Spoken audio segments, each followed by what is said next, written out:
Satu kapal kayu ukuran besar membawa pengungsi Rohingya, kembali ditemukan merapat ke bibir pantai di pesisir Aceh.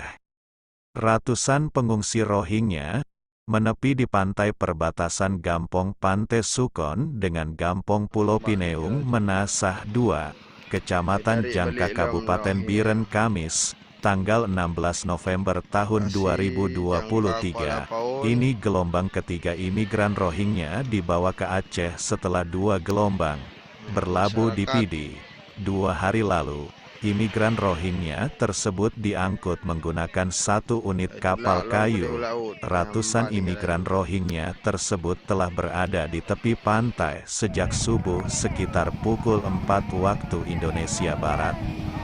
Warga setempat menolak kedatangan imigran Rohingya ke kampung mereka. Kehadiran manusia perahu itu dinilai mengganggu kenyamanan dan penolakan warga Rohingya atas kesepakatan bersama masyarakat. Masyarakat meminta warga Rohingya tersebut ditarik kembali ke tengah laut. Mereka, Rohingya, banyak membuat hal-hal yang dapat mengganggu kenyamanan masyarakat. Warga Aceh khususnya Biren sangat ikhlas membantu imigran Rohingya saat mereka mendarat di Alubuya Pasi, Kecamatan Jangka.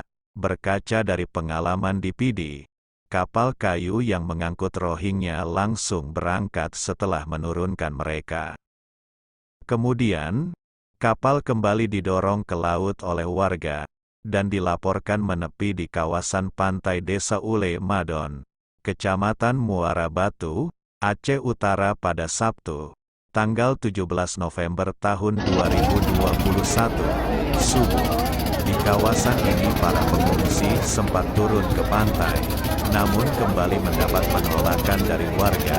Akhirnya, ratusan imigran Rohingya tersebut diantar kembali dengan menggunakan bot milik nelayan secara bertahap untuk menaiki kapal milik Rohingya yang berada di laut berjarak sekitar 200 meter dari daratan.